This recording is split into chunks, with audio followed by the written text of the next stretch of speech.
Agora 11h05. A partir de agora, na 88 FM, Debate 88. Política, religião, comportamento e temas atuais em debate na 88 FM. Debate 88. Participe, dê a sua opinião. Está no ar. Debate 88. Hoje, dia 21 de fevereiro, ano 2025.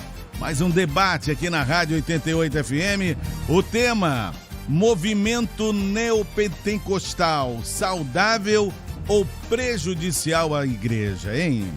Olha, sem dúvida, o movimento neopentecostal é um dos fenômenos mais marcantes do cenário evangélico atual.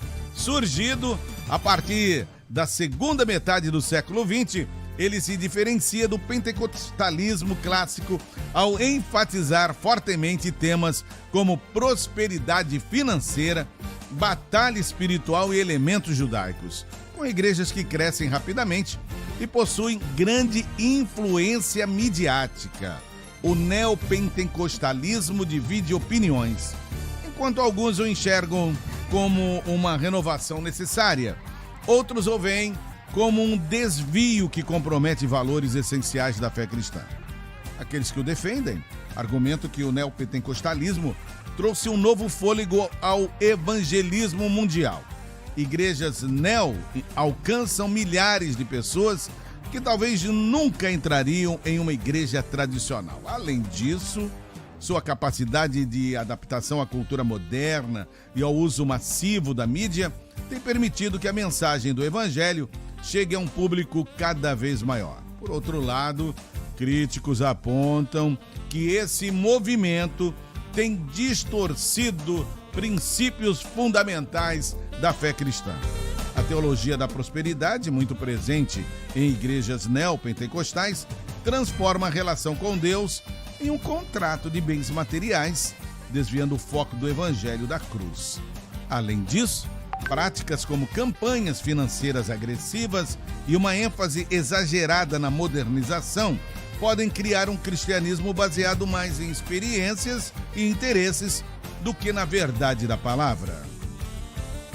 Diante disso, o que queremos esclarecer no debate de hoje é: o neopentecostalismo é um movimento saudável ou prejudicial à igreja? Fazendo parte da mesa de debates, o pastor Alcenir Santos, da Igreja Videira. Eu vou pedir a ele para que ore por nós. Por favor, pastor. Amém, oremos. Pai, em nome de Jesus, nessa hora nós queremos louvar, queremos exaltar o teu nome. Queremos, ó Deus, te dar graça por estarmos aqui mais uma vez nessa rádio tão abençoada. Ó Deus, e te pedimos por esse debate, ó Pai, que haja graça, haja revelação e, sobretudo, ó Pai, que haja edificação por parte de cada um dos ouvintes. Oramos a Ti no nome de Jesus. Amém. Você, ouvinte, pode participar pelo 998-68-0088, fazendo as suas perguntas e considerações. Estamos também ao vivo pelo YouTube, Rádio 88 FM Oficial, tá? Procure a gente lá. E eu estou recebendo o professor Daniel Alves de Souza, ele é da Primeira Igreja Batista do Retiro. Graça e paz, professor Daniel. Graça e paz, meu querido. Muito bom estar aqui, muito feliz pelo convite. E um abraço aí para todos que estão nos ouvindo, né? Amém. E os meus queridos irmãos lá da Primeira Batista do Retiro também. Positivo. Já orou por nós, pastor Alcenir Santos, Igreja Videira. Graça e paz, meu querido. Graça e paz, pastor Dário, irmã Letícia, aqui professor Daniel. Graça e paz, queridos ouvintes, Igreja Videira, Volta Redonda. Um abraço a todos. Muito bem, vamos começar o nosso debate. Eu quero já saber a opinião de vocês com relação ao nosso tema de hoje. O pentecostalismo é um movimento saudável ou prejudicial à igreja? Eu começo com o professor Daniel. Bom, desde o início, né, a gente precisa atentar que nós não estamos falando de pessoas, nem da instituição em si, né? Mas de práticas que acontece nessas igrejas, né? Uma coisa que é importante a gente destacar é que coisas saudáveis existem em todas as denominações, atitudes negativas também existem em todas as denominações. Nenhuma está salva disso, né? Mas por que isso? É problema da instituição, da denominação em si? Não. O problema está no ser humano. Onde tem homem, onde o homem chega, dá problema, né? Não tem jeito. Então, assim, eu vejo, sim, a igreja neopentecostal, as igrejas neopentecostais, como um lado muito bom. Eu sou abençoado até hoje por igrejas neopentecostais em relação a músicas, por exemplo, né? Tem igrejas neopentecostais que tem músicas maravilhosas, né? A gente tá sempre ouvindo nas rádios aí. Porém, existe um lado aí que me deixa muito preocupado, que eu acho que tem prejudicado, sim, algumas coisas dentro do evangelho. Então, o neopentecostalismo, inclusive, eu falei errado aqui, né?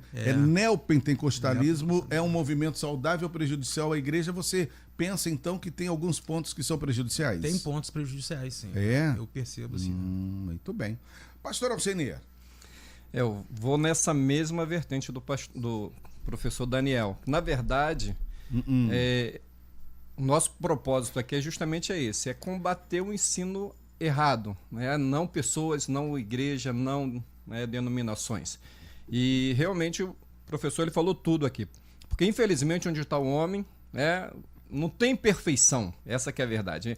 Então o neopentecostalismo ele tem um lado positivo, sim, né?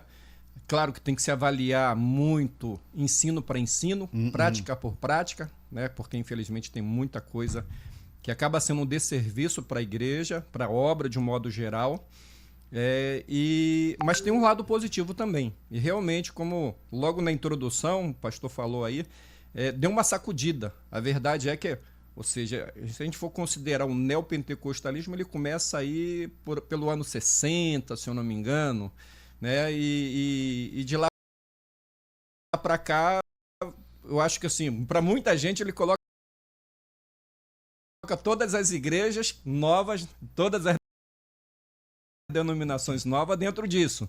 E que na verdade nem sempre é assim. Por quê? Porque algumas igrejas elas têm uma doutrina apostólica, uma doutrina reformada, né? E não propriamente vai naquela mesma vertente de algumas igrejas que elas levam todo esse trabalho aí que o pastor já citou aqui na introdução. Mas tem sim, como foi falado muito bem aqui pelo professor Daniel, tem um lado positivo e tem um lado negativo. Então, dentro do que vocês estão falando, a gente percebe que o evangelho parece que desviou um pouco dentro desse movimento. Vamos lá. Vendo água do Rio Jordão, você leva para casa, você bebe, etc e tal. Vendo a rosa tal, vendo o meu lenço com o meu suor para você. Bom, tudo isso traz o quê? Traz um marketing religioso forte. Porque as pessoas, elas são místicas, não é verdade? Aí eu pergunto para vocês, o crescimento do movimento neopentecostal demonstra eficácia espiritual? Está realmente edificando a igreja? Ou é apenas um modelo eficiente de marketing religioso que muitas vezes vem para uma pessoa só? Eu fico meio preocupado com essa questão desse marketing que é feito, porque a gente sempre vê, sempre citando as situações de bênçãos materiais. Sempre. Eu nunca vi nenhuma... essas vendas mesmo, igual você falou, né? O pastor falou. Eu nunca vi nenhuma venda assim, aqui tem um óleo que vai fazer crescer cabelo. Eu ia ficar muito feliz. Eu também. Eu compraria isso aí. Eu também Mas compraria. não tem. Assim, me deixa preocupado porque é um problema de marketing. O marketing deles é bom. Isso aí é indiscutível, né? Você liga a televisão, você vê o dia inteiro o marketing deles ali. Sim. É legal. Sim. Muitas pessoas são alcançadas por eles. O evangelho é pregado. O problema está justamente nessa situação de, olha só, outro dia eu vi, isso aí não me contaram, né? Eu liguei a televisão e estava lá um pastor vendendo azeite de Israel. R$1.000 a garrafa.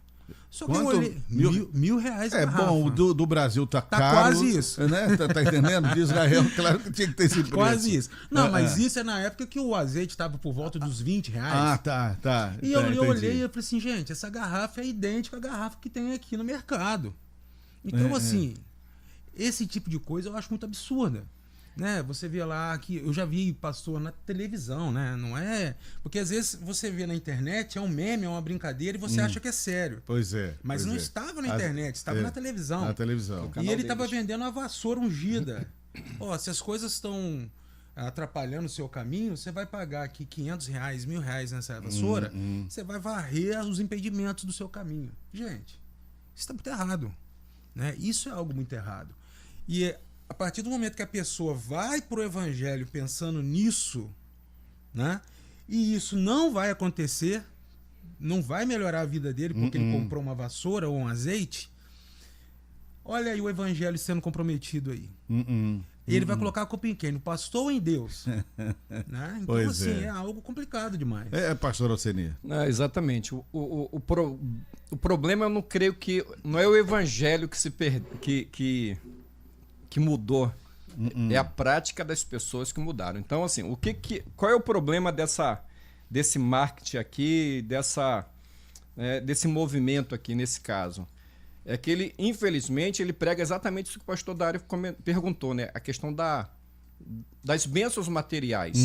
E se prega zero reino, se prega zero salvação e muito menos transformação de vida. Transformação. Porque o principal para nós, quando a gente fala de evangelho é boas novas, inclui muitas coisas, inclusive prosperidade, sim. Mas o problema maior é quando a pessoa foca só no material e esquece principalmente do espiritual. Às vezes a gente vê algumas propagandas, como o pastor falou, se ressalta o nome da igreja, mas não o nome de Jesus. É uma coisa que mais me incomoda quando eu vejo. E agora, o que vocês acham dessa super ênfase? Porque sempre tem alguém com uma super ênfase. Eu vou focar mais na libertação, vou focar mais na prosperidade. Isso apaga o nome de Jesus e a eficácia das escrituras então, também. Mas qual é a questão disso aí? Quando você vê esse tipo de propaganda, nós estamos falando do marketing ainda, né? Isso. Então, quando a gente vê esse tipo de marketing, a gente vê que o evangelho está sendo deixado de lado, porque o evangelho ele não trata apenas de bênçãos materiais. O verdadeiro evangelho trata de renúncia também. Sim.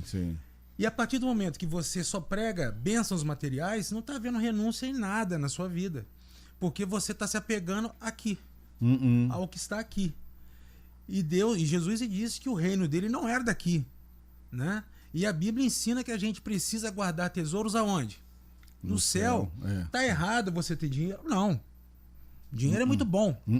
Dizem por aí que dinheiro não traz felicidade. Mas compra, né? Mas compra. Se você a gente sai daqui, vamos assim, hoje à noite, você para trabalho o dia inteiro, chega à noite você fala assim, poxa, eu quero comer uma comida japonesa, quero comer um churrasco. Tudo isso envolve dinheiro. Isso é bom demais, envolve dinheiro. Então, dinheiro é bom. Né? É necessário na vida da gente. Mas quando a gente coloca isso no evangelho e trata o evangelho apenas como fonte de renda financeira pra gente, de bênção financeira, tá errado. Não tem como a gente ver isso tudo e ficar em paz, né? Fica difícil, né? Pastor Alceni, o senhor é pastor de uma igreja nova, né? Sim. É neopentecostal a sua igreja? A gente não considera como neo. Se a gente for botar dentro desse pacote que não é uma igreja histórica, ela acaba sendo neo, né? Acaba sendo neo porque é nova. Como que é a conduta lá? Tem super ênfase, alguma coisa? Vende amendoim abençoado? Às vezes a gente faz pipoca abençoada. O pessoal vende lá, trufa, vende um monte de coisa, mas não com esse propósito. Olha só, pastor, quando a questão da ênfase, aí vai depender, eu entendo também assim, tem muita gente que tem um chamado para uma área específica. Então eu vou respeitar isso, por exemplo. Tem pastor que ele é mais evangelista. Então a ênfase desse pastor na sua igreja, seja essa igreja tradicional ou pentecostal ou neopentecostal, ele vai trabalhar mais para evangelismo. Sim. Se é um professor como um pastor que é professor, como o nosso irmão Daniel aqui, que está no processo para ser ordenado, ele possivelmente ele vai dar muita ênfase para o estudo. O estudo da palavra. Então cada um vai muito para o lado daquilo que ele tem aquele chamado, aquela identificação maior. Agora, é claro, a gente não pode negligenciar as demais coisas. Qual é o problema, muitas das vezes, desse movimento, né, vamos dizer assim, neopentecostal, é quando ele dá uma ênfase muito grande por uma coisa e abandona outra, e principalmente o estudo da palavra de Deus. Então, assim, o que a gente vê?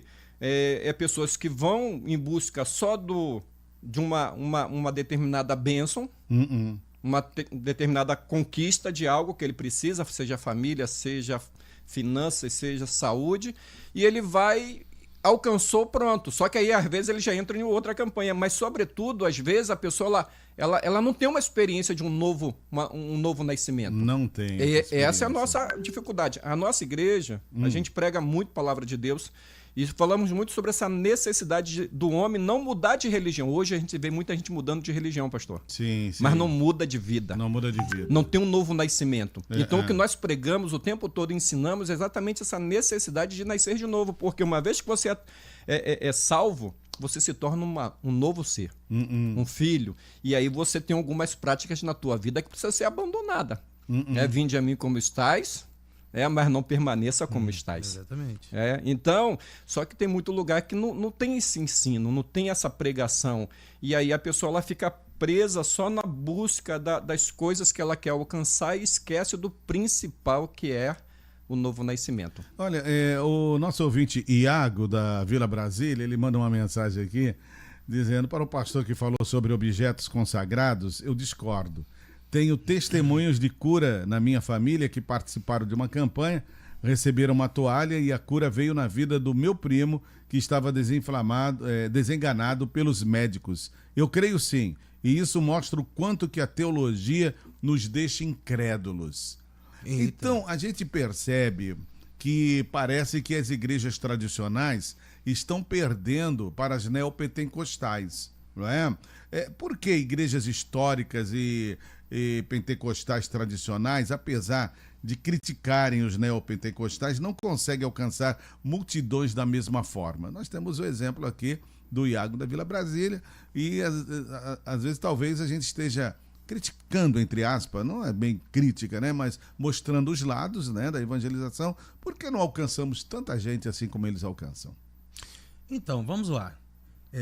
Primeiro, eu não vou discordar e nem duvidar da experiência que ele teve com Deus. Certo. Né? Isso aí é algo dele. Fico feliz por ter acontecido isso, mas acontece que eu vejo o outro lado também. Vou dar um exemplo de uma pessoa que eu conheço. Minha mãe tinha uma casinha de aluguel lá, ela alugou a casa para um rapaz, era ele, a esposa dele e uma criança de quase 2 anos de idade. Certo. Só ele trabalhava fora. Ele chegou no dia do pagamento dele, ele recebeu o salário dele e tinha um culto na igreja dele, que é nessa visão, né? Da prosperidade. Da prosperidade. Tal. Ele foi para o culto direto do trabalho e levou o salário dele. Até aí, problema algum. Perigoso, mas problema algum, né? Que pode ser assaltado na rua. Pois é. Ele chegou lá e teve um momento de ofertório e o pastor falou: olha só, a gente está precisando de levantar um dinheiro aqui. A gente tem umas contas, uns compromissos para resolver esse final de semana, essa semana. Então, eu vou fazer um desafio para vocês. Traga o que vocês têm no bolso de vocês, que durante a semana Deus vai dobrar esse valor. Olha que bacana. Qualquer um vai aceitar isso aí. Você tá lá, vamos supor, o salário do cara é 2 mil. Eu não sei quanto que o cara ganhava. Aí você fala assim: peraí, eu fico apertado mais uns dias. Mas depois eu vou ter semana que vem dobrado. eu vou ter 4. Bênção pura. Quem não quer isso? Eu quero. Olha o investimento bacana isso aí. Né? Só que o que aconteceu? Ele fez esse investimento e qual foi o resultado? Minha mãe ficou sem aluguel. Olha aí. Minha mãe não conseguiu pagar, porque o dinheiro não voltou. Olha aí. Né? E quem ajudou esse... Eu tô falando isso porque eu vi isso acontecendo. Ou seja, o pessoal da minha rua lá na época que ajudou o cara financeiramente para poder... tentar... Porque ele tinha uma criança em casa. Pois é. Quem saiu envergonhado nisso aí? O evangelho. O evangelho. O evangelho por quê? Olha, o pessoal da igreja induziu o cara a dar... Você tá entendendo? Então, assim... Eu vejo, não duvido igual o que aconteceu com ele, mas será que foi exatamente a toalha? Ou foi a fé dele? Entendeu? Então, assim, eu não quero duvidar dessas coisas, mas eu também não posso me calar diante de coisas que é o oposto disso aí. Mas você concorda com campanhas assim desse tipo? Hein? Campanha que distribui toalhas, etc. Nem um pouco. Eu tenho dificuldade com isso. Qual o nome do irmão? Iago. Iago, eu creio que isso é possível, mas não por causa do objeto, mas eu creio que você colocou uma fé. Na verdade, eu creio dessa maneira. Ele, a família, colocou fé de que o Senhor ia fazer. O problema é que dependeu, essa mesma fé poderia, ela trabalharia mesmo sem o objeto. Sem a toalha. Sem a toalha. Trabalharia. O problema exatamente quando a gente coloca um misticismo, né, em coisas. Esse tem sido o nosso problema. Eu não vejo, por exemplo, eu já fiz muito, já ungi rua, já orei. São atos simbólicos que eu chamo de atos proféticos. O que é um ato profético nesse caso? É você fazer algo natural com um significado espiritual. Então você está fazendo algo, você vai orar, você vai colocar, né, de repente a toalha ou a mão ungida com óleo, a gente unge na nossa igreja, a gente usa essa prática. Agora, a gente sempre fala, não é o óleo em si, é aquilo que é a nossa fé que está sendo ministrada na vida da pessoa e a fé dela para receber. Então não é propriamente o objeto. O problema é quando a gente fica dependente do objeto ou dos objetos. Então a gente vê, na Bíblia fala lá que a toalha o lenço de Paulo, de Pedro, a sombra, ou seja, curava. Então eu creio que tudo isso é possível, mas vai muito no momento, na necessidade do ambiente, da fé, porque no final quem faz é o Senhor, não é o objeto. Muito bem explicado. Daniel, você acredita em atos proféticos, assim como o pastor acaba de falar? Não, eu não vejo problema nenhum nessa questão de você orar pelas coisas, né? Abençoar. Isso não é o problema. O problema é igual ele mesmo diz, igual o pastor mesmo disse. É você colocar sua fé naquele ato. Você tira Deus da jogada. Sim, né? Então, sim. fica complicado isso aí. Então, a gente não pode esquecer que o foco do cristão, a fé do cristão, a esperança do cristão tem que estar sempre em Jesus. Claro. Então, se você permanece focado ali, é óbvio que as coisas vão acontecer. Se Deus quiser que vai acontecer, vai acontecer. Agora, por que as nossas igrejas históricas, elas estão, não digo vazias, né? Tem menos gente do que as neopentecostais. Quando eu digo neopentecostais, eu também incluo aquelas, as church, né? Sou muito mal de inglês.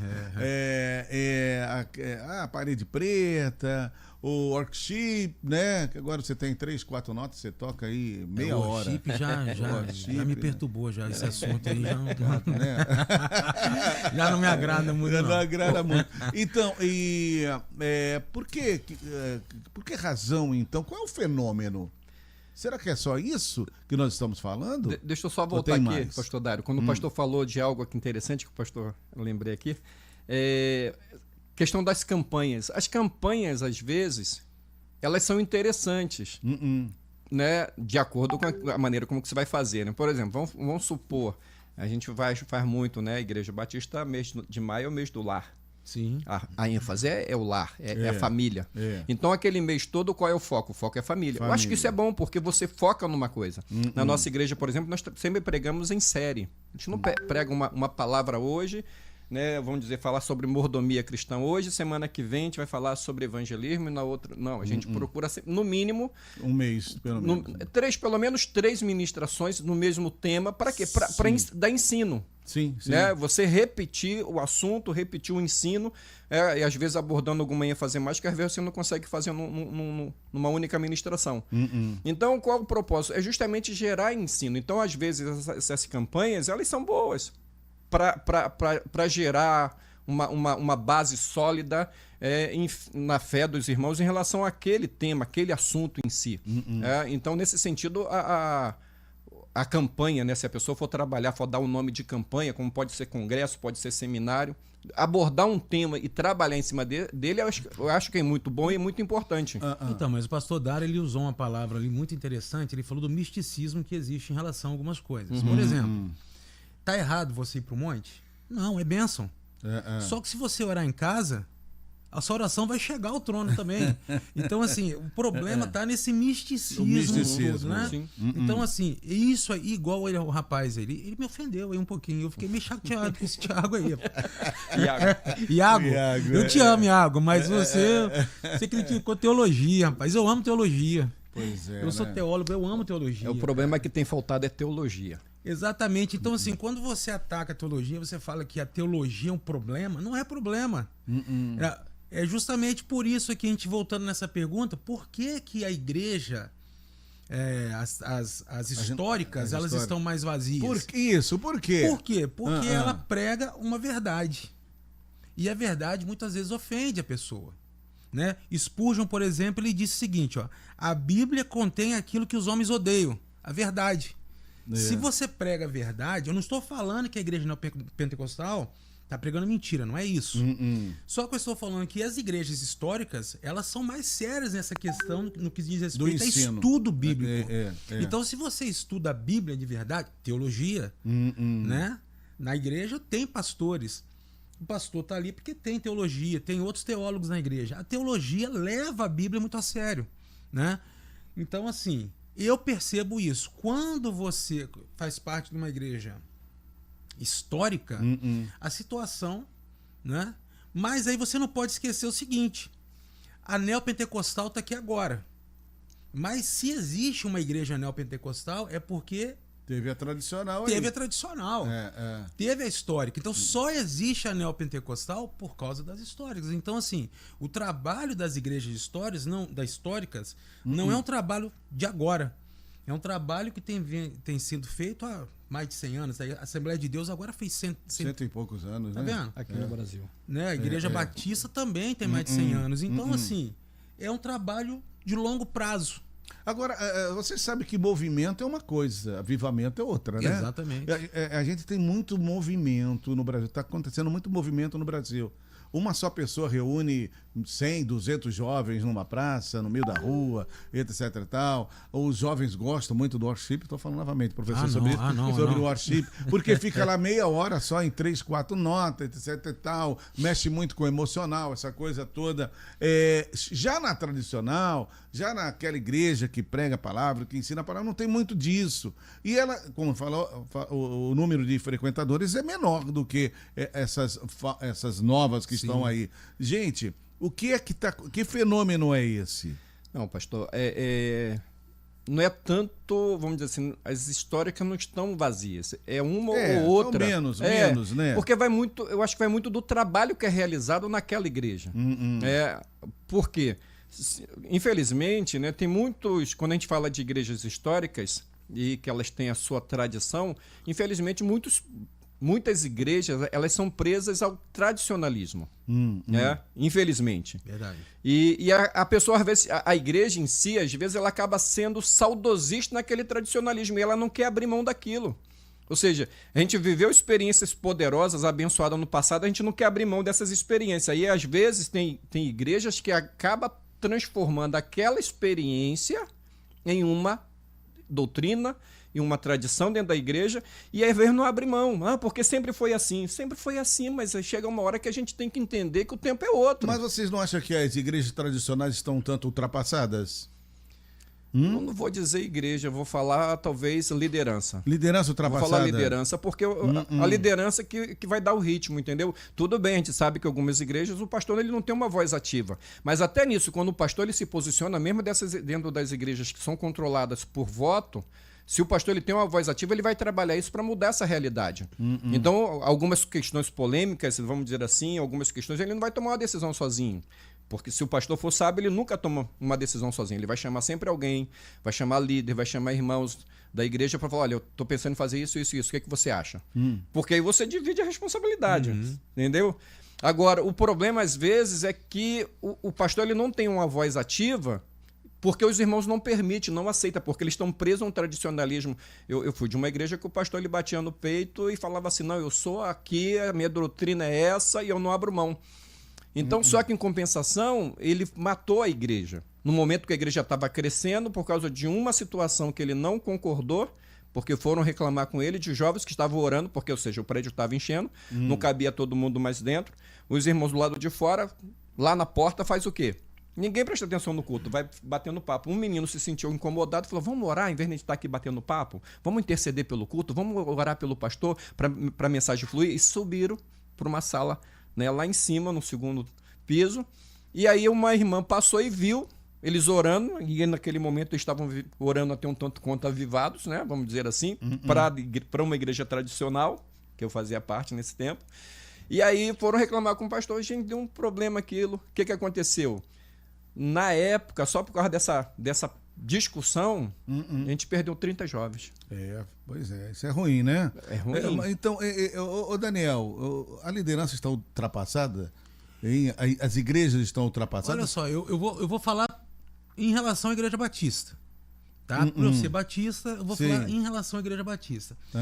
Se você for em uma igreja... Aqui em Volta Redonda, não precisa nem de sair, não. Você vai numa igreja batista... Apesar de ser a mesma igreja, né, mesma denominação, você vai ver que uma vai estar bem mais agitada, mais animada, com a música mais animada. Na outra vai ter ali aquele pessoal mais tranquilo, não vai ter muito cântico ou música assim, vai ter mais hino do cantor cristão.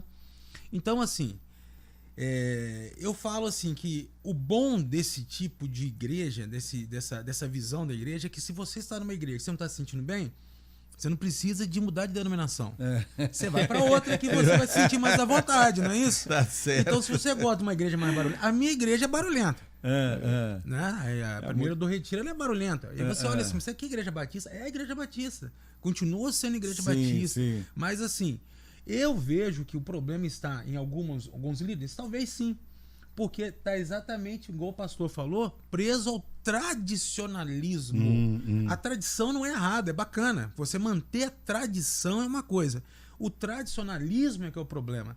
Né? É igual a gente falar de religião e falar de religiosidade. São coisas diferentes. Claro. Tradição e tradicionalismo são coisas diferentes também. Então, assim, o problema está nisso aí. Quando você se apega, por exemplo, não mexo nessa parede aqui não, porque eu tenho tijolo meu ali. Pelo amor de Deus, né? Isso aí afasta as pessoas mesmo. Agora, há uma flexibilidade doutrinária também dos neopentecostais. Vocês percebem isso, né? E será que isso ajuda a expandir o evangelho ou abre brechas para heresias? Nós temos os pastores que são tão flexíveis na doutrina que estão todos desenhados por tatuagens, e fazem uma série de coisas que uma igreja tradicional não faria, hein? Isso abre brechas, hein, para heresias. Estou dando tatuagem como exemplo, mas tem outras coisas também, mas né? Eu posso falar sobre isso aí? Claro. Você está falando sobre a flexibilidade doutrinária. Isso. Iago, você sabe o que ajuda nisso aí? A teologia. A teologia impede que essa doutrina seja tão assim. Por exemplo, acho que foi o pastor que falou sobre missões, trabalhos específicos. Né? Eu conheço igrejas que têm trabalhos específicos. Eu já fui lá em São Paulo, a igreja chamava Comunidade Zadok, e hoje ela chama Crush Church. Ela é uma igreja voltada para um público específico. Se você é um batistão, e olha que eu sou batistão, só que eu já tenho a mente um pouco aberta em relação a isso. Se você é uma pessoa muito tradicional, você chega lá, você fica assustado. Mas é um trabalho voltado para quê? Para jovens que são envolvidos com metal, com heavy metal, né? Com rock, com pessoal punk. Então, não é uma igreja que você vai chegar lá e você vai encontrar lá a Gabriela Rocha, o pessoal cantando Gabriela Rocha, né? Tem uma música específica, mas só que eu estive lá. E eu vou falar para vocês assim que uma coisa que me surpreendeu demais foi quando a gente foi orar. Sabe quando você ora e você sente aquela presença de Deus que você arrepia? Eu ia falar que o cabelo arrepia, mas eu não tenho mais cabelo para arrepiar. Mas assim, sabe, eu senti uma presença de Deus que eu falei assim, olha, se eu tinha alguma dúvida em relação a esse preconceito, eu não posso mais ter. Né? Então, assim, existem trabalhos específicos, mas que respeitam a teologia, respeitam sem a flexibilizar, Bíblia. flexibilizar a doutrina. Quando você flexibiliza muito, existe sim a chance de vir em heresia. Né? E a heresia, uma coisa que a gente tem que observar é que ela nunca chega na igreja de uma hora para outra. Ela vem devagarzinho, vai vindo devagar, até a hora que o pastor fala que a Bíblia precisa ser atualizada, né? Isso. Pastor, essa flexibilização, ela pode ser em costumes, usos e costumes, mas não da palavra. Sim. O pastor ele fechou aqui muito bem. Quando você começa a querer modernizar as escrituras, aí sim. Então temos que saber o que é o que é a palavra de Deus, o que é lei cerimonial, o que era lei judaica, o que era para aquele tempo, o que é para hoje. Precisamos entender o que são princípios, principalmente, porque princípios bíblicos não se mudam. Então, por exemplo, a nossa igreja ela é muito criticada, às vezes tem gente que chega para a nossa igreja e acaba não ficando. Por quê?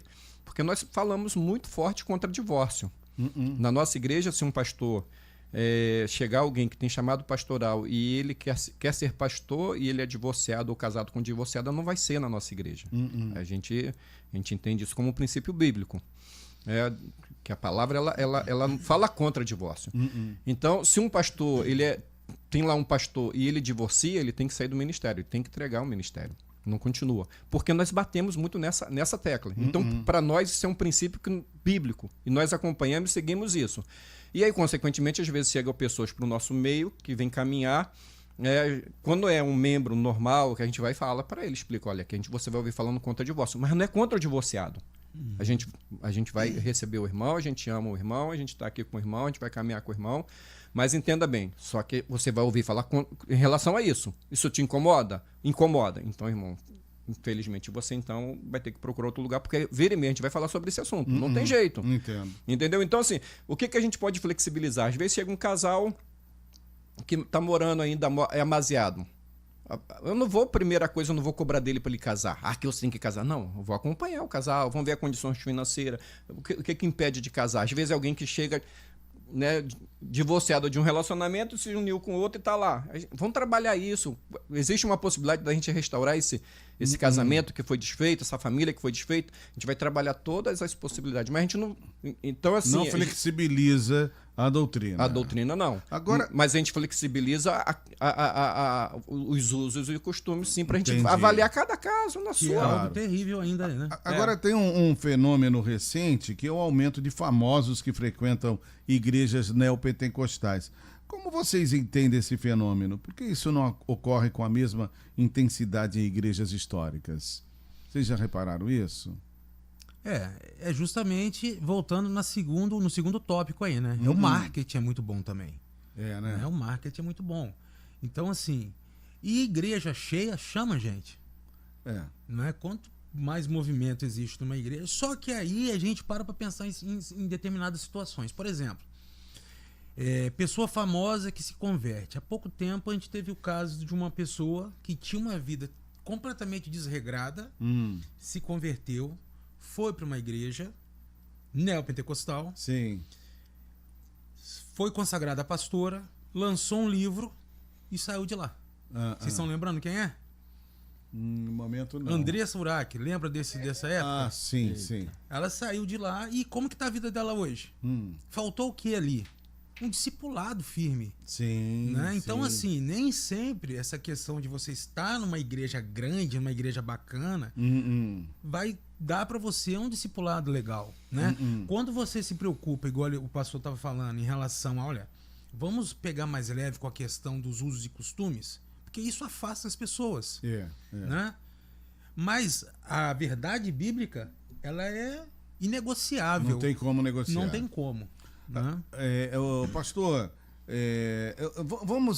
Letícia, vamos colocar aqui a primeira participação, o evangelista Alessandro Luiz, lá de Amparo. Pastor Dário, a todos os debatedores aí, um bom dia, Pai do Senhor Jesus, bom aqui é o evangelista, irmão Alessandro do Ministério Terra de José. Sim. Pastor, quanto ao debate aí, né, a gente está vendo que muitas coisas aí estão acontecendo para escandalizar o evangelho, né, essa coisa de só pensar em dinheiro na igreja é totalmente errado. Primeiro plano é salvação. Né? Eu vou resumir, porque talvez o senhor não vai colocar para o povo escutar, mas aí o senhor pode comentar.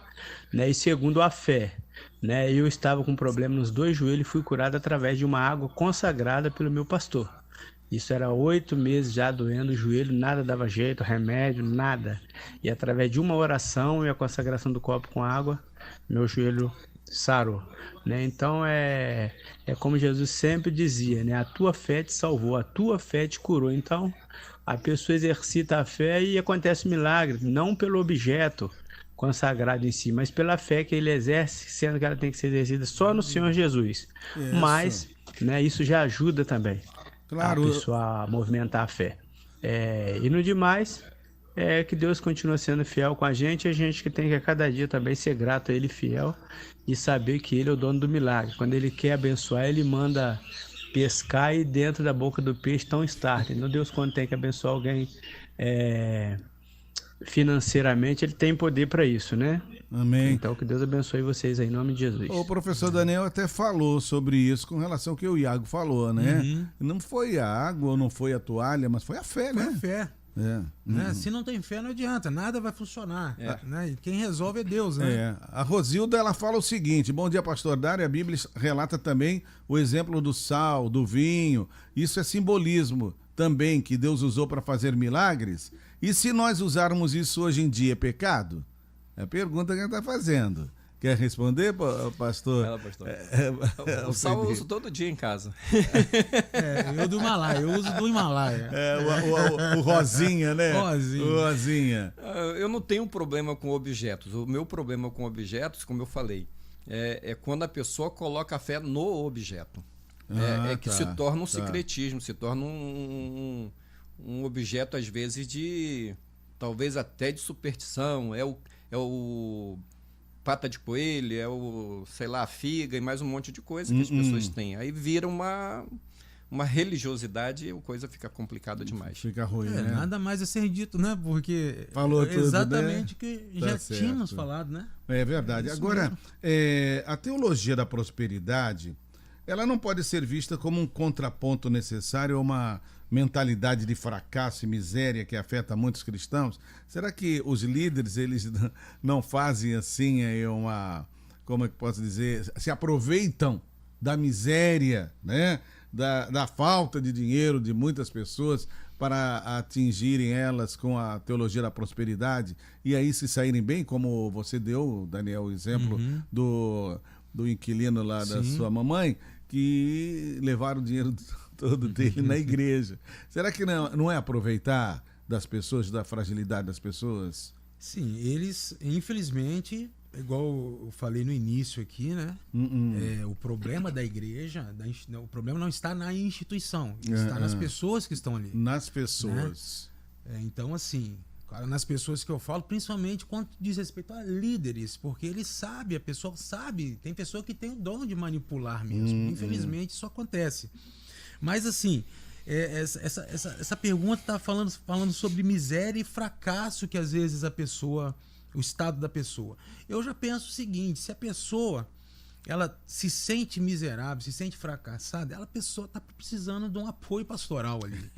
Né? Porque se você parar para pensar, por mais que a vida seja difícil, e está difícil, né? Eu cheguei aqui e fiquei todo feliz porque tinha um café. Eu falei, meu Deus, pois é, né? isso é ouro hoje. Né? Mas assim, se você para ver, qual é a primeira reação que uma pessoa tem quando ela aceita Jesus? O que ela pensa? Eu não estou mais sozinho. Né? Eu não estou mais sozinho, eu tenho Jesus do meu lado agora. Então, assim, ali todo fracasso já cai por terra. Você não se sente mais um fracassado. Você era um fracassado até então. Poderia se sentir assim. Agora não sinto mais um fracassado. Não sou mais um miserável. Porque eu tenho na minha vida o Deus que é dono de tudo. E como a gente eu pelo menos eu fui criado, né, na igreja, cresci. Tive momentos difíceis na minha vida? Tive muitos difíceis. Muitos momentos difíceis. Então, assim, mas em todos esses momentos, naquela hora que às vezes, sabe, que falava assim, ó, não dá mais. Não tem mais jeito. Deus aparecia e resolvia. Então, assim, eu ainda falo assim, que esses momentos são importantíssimos na vida da gente, pra gente ter história para contar depois, para falar assim, olha, Deus realmente age. Né? Então, assim, eu não consigo entender essa questão de trabalhar com a pessoa, né? É óbvio, a pessoa tá com o coração fragilizado, é mais fácil ser enganada, né? O pastor Alcenir. Então, pastor, vira e meia as pessoas perguntam pra gente, né? Me perguntam os pastores da nossa igreja, se nós cremos na teologia da prosperidade. A nossa resposta é sempre a mesma, né? Nós cremos em prosperidade, mas não na teologia da prosperidade. Sim. E se a gente for olhar para a Bíblia, o que biblicamente é correto? Pobreza ou prosperidade? Então a gente vê muita gente falando de prosperidade e fala coloca a prosperidade dentro da teologia da prosperidade, que são coisas bem diferentes. Então, por exemplo, o pastor falou aqui de dinheiro. Dinheiro no bolso é muito bom. Dinheiro no coração, que é um problema. Então, hoje, infelizmente, tem muita gente com dinheiro no coração. Gostei de você, hein? Entendeu? Foi boa, né? Foi boa. Obrigado. Legal. Então, na verdade, é o seguinte: quando a gente fala de teologia, por exemplo, teologia da prosperidade, teologia da pobreza, infelizmente, os dois lados são dois extremos e que cada um briga um com o outro. No caso, a teologia da miséria, nem da pobreza, porque pobre todos somos, né? Porque ele vai exatamente. Não é, né? A gente fala da pobreza, mas ele vai puxar justamente para isso. Pra miséria. Então é complicado porque a teologia da pobreza, ele critica quem tem dinheiro. A teologia da prosperidade critica quem não tem dinheiro. Como se tanto uma coisa quanto outra é maldição. E aí um se orgulha porque tem, o outro se orgulha porque não tem. E, na verdade, a prática mais correta é a mordomia cristã, que está no equilíbrio das duas coisas. Você vai pegar o melhor da prosperidade, o melhor daquilo que seria pobreza, ou seja, em que sentido? É você entender que tudo que você tem não é seu, tem um dono, que é o nosso Senhor. Então, o Senhor ele pode pedir a hora que ele quiser aquilo que... Se você entender que você é só um mordomo, que você só está administrando. Então, é você ofertar, de repente, lá o teu carro, porque você entendeu que Deus está te pedindo aquilo, há uma necessidade da obra, você sente no teu coração, mas não vai fazer como a prosperidade, a teologia da prosperidade faz. Você dá um que você vai ter dois. Entendi. Que é outro problema. Então, um visa o que não tem e o outro visa o que tem. Então, aí é um problema sério. A gente tem que ter um cuidado muito grande com isso. O dinheiro no coração, né, que o pastor falou, me lembrou a passagem de Jesus com o jovem rico. Sim, né? sim. A questão ali, as pessoas criticam, não, mas o jovem rico, tá vendo? Ele é rico, tá errado. Não, a questão não é o fato dele ter dinheiro. Né? Quando Jesus ele falou, o que eu faço para te seguir, Senhor?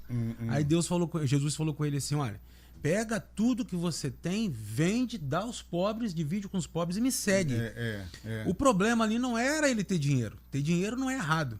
O problema é que o dinheiro era o senhor daquele jovem rico. Verdade. Estava no coração, né? E ele não quis renunciar a esse dinheiro.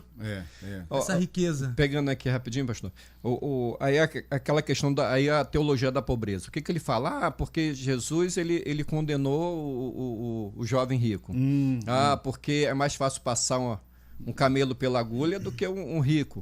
Mas aí aquela questão toda. Aí um fala que não deve ter, só que, por exemplo, quem defende essa teologia da pobreza, ele às vezes segue mais aquele ensino de São Francisco, né? Da pobreza. E aí só que ele esquece de algo. Quem é que sustenta a igreja?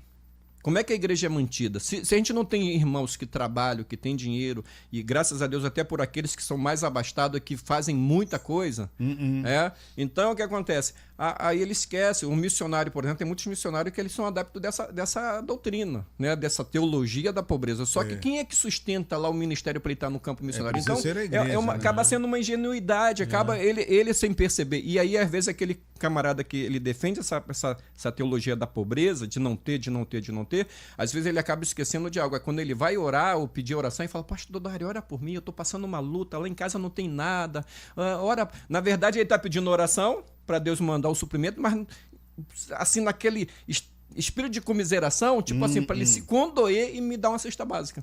Pois é. Entendeu? Então é muito ruim esse tipo de pensamento. Vamos ouvir o nosso amigo Júlio César Nunes, da Ponte Alta, aqui em Volta Redonda. Bom dia, pastor Dário, povo de Deus e pastores debatedores.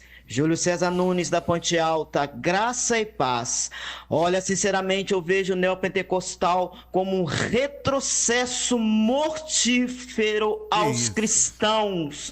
Não consigo enxergar compromisso com Deus espiritualidade, verdade, muito menos o Evangelho de Jesus Cristo no neopentecostal.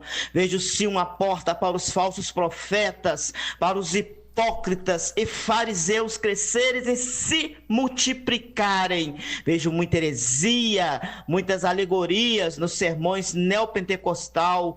Vejo erros terríveis de pastores neopentecostal ao interpretar as escrituras sagradas e cometendo heresias absurdas nos púlpitos.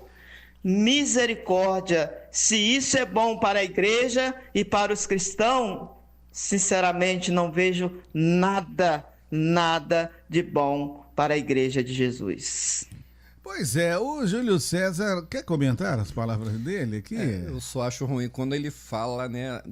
A maneira como ele fala, né? Ele tá se colocando como juiz, né? Então isso é ruim. E quando ele coloca tudo num pacote só. Exatamente. Entendeu? Não pode, a gente né? não pode falar dessa maneira. E mais ainda, né? A gente tem que ter um bom senso, né? Precisa um pouco mais de sensatez. Porque não é porque na igreja batista um pastor errou, fez um monte de coisa errada, até ensinou heresia. Por que você falou batista? Eu fiquei meio Não, porque eu citei aqui, porque o pastor levantou a bandeira da tua igreja. Como pode ser na minha igreja, na igreja videira, na presbiteriana e tantas outras mais, assim como infelizmente acontece de fato em muitas igrejas neopentecostais.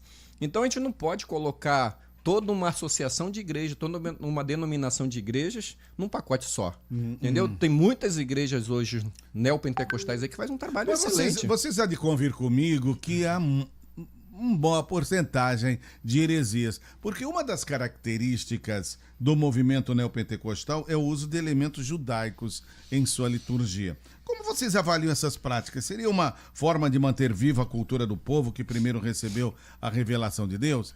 E aí, como é que vocês conseguem conciliar isso, entender isso, hein, Daniel? Falou logo comigo? Com você. Eu tenho, assim, o maior respeito do mundo com os judeus, né? Mas eu tenho muita dificuldade, sempre tive muita dificuldade com essa questão de símbolos judaicos no culto do cristianismo. Isso é coisa que sempre me preocupou. Inclusive, pelo fato de eu ser músico na igreja, você quer me ver chateado e me chamar de levita. Primeiro que do meu tamanho eu não consigo levitar de jeito nenhum. Mas o que acontece? Levita, durante muito tempo eu até gostei desse título. Eu gostava de ser chamado de levita, até que eu comecei a estudar. Foi lá na raiz da palavra. Espiritual. Exatamente. Quando eu comecei a estudar sobre o que era ser levita, eu falei assim, gente, tem nada a ver. Tocar é apenas uma tarefa desse povo. Sim. Então, assim, eu não sou levita, não me chamo de levita, né? Eu sou um músico cristão, graças a Deus que eu sou um músico cristão. Certo. Mas, assim, esse levita vem da onde? Do judaísmo. Então, assim, como a gente vai colocando essas coisas, né? Não, a gente não precisa de desprezar. Mas eu sou cristão. Sabe, eu amo ser cristão, assim, eu glorifico a Deus pelo fato de eu ter sido alcançado pelo...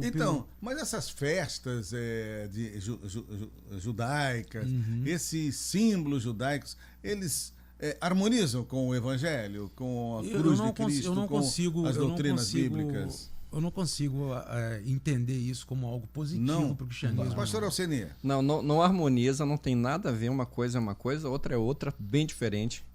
E pastor, espante-se, né, se quiser, mas não é só a igreja neopentecostal que tem esses símbolos, não. Tem muita igreja tradicional aí, porque como eu falei, né, a gente não vai falar da denominação. Às vezes é a liderança. Ele foi lá, Israel, gostou do que viu, um simbolismo, recebeu um estudo de alguém, foi numa igreja tal e viu alguma coisa acontecendo. E aí, às vezes, a pessoa ela acaba tendo essa tendência e traz para si. Eu já vi pastores de igrejas tradicionais, conheço, na verdade, alguns pastores, que ele usa o dalit, né? O dalit é aquele pano, né? Não usa kippá. Mas tem um monte de símbolos lá, porque às vezes a pessoa, talvez ali no ímpeto dela de querer ver a obra crescer e avançar, e alguém fala que aquilo ajuda, e a pessoa acaba pegando aquilo ali. Então é onde que eu falo, o problema às vezes não é o símbolo, não é o objeto, às vezes é a crença que a pessoa vai colocar no objeto. Por exemplo, tem igrejas que acham que para chamar a presença de Deus tem que tocar chofar. Chofar é um instrumento bacana, um som lindo, se você for usar como instrumento. Mas não para atrair a glória de Deus. Geralmente era para chamar o povo para guerra, não era? Tinha lá tinha os rebates de toque, né, os repiques lá para isso. Tinha os vários tipos de toque para cada coisa. Diversos tipos, então, né? assim, aí o problema é que às vezes as pessoas elas começam a usar. Então, tem tanto igrejas tradicionais quanto igrejas neopentecostais que tem, como também não tem. Então, vai muito pela liderança. A minha igreja é uma igreja nova, e nós não nos consideramos neopentecostal, porque nós nos consideramos como igreja pentecostal, reformada, porque pra gente é só as escrituras, só a graça e as 5 solas lá. Entendeu? Então, assim, só que, na verdade, vai muito de quem está à frente, do líder que está à frente, se ele vai puxar para esse lado ou não, entendeu? Deixa eu falar aqui o que o pastor Felipe Santos nos mandou como mensagem. Ele fala o seguinte: vemos muitos milagres no neopentecostalismo, mas se não está enquadrado nas escrituras, devemos rejeitá-los. Fomos orientados assim por Lutero. Qualquer ensinamento que não se enquadre nas escrituras deve ser rejeitado, mesmo que faça chover milagres todos os dias. Palavra do Martinho Lutero, transcrita aqui pelo pastor Felipe Santos. Perfeito. Bom, gente, nós estamos chegando ao final do nosso debate aqui. Eu acho que foi muito esclarecedor, né? Foi esclarecedor o nosso debate, né? Eu quero agradecer a presença do professor Daniel, que veio, trouxe pra gente aqui bastante informação. Muito obrigado, meu querido, por ter vindo. Até uma próxima. Amém. Muito obrigado. E dá um abraço lá naquele pastor abençoado, pastor Aloysio. Manda um abraço. Meu irmão, meu amigo, viu? E a todos boa. Da Primeira Igreja Batista do Retiro. Amém. Pastor Alceni, muito obrigado também pela sua participação, meu querido. Muito obrigado, pastor Dário. É uma alegria poder estar aqui, participar desse ambiente aqui tão gostoso. Quero deixar aqui um abraço a todos os irmãos, Igreja Videira, as nossas igrejas associadas aqui na região. Também quero deixar aqui um texto bíblico, né? Segunda carta aos Coríntios, capítulo 1, verso 20, diz assim: pois quantas forem as promessas feitas por Deus, tantas tem em Cristo sim. Por isso, por meio dele, o amém é pronunciado por nós para a glória de Deus. Então, a Bíblia está recheada de promessas, são aí 8.000 promessas. Queridos, se apegue a elas, creia que o Senhor ele quer te abençoar, mas para isso já tem o sim de Deus, mas para isso precisa ter o nosso amém. Ou seja, precisamos ativar a nossa fé. Amém. Muito obrigado, pastor Alceni, pela sua participação. Professor Daniel, eu volto já com o Altar 88, um culto em seu lar. ZY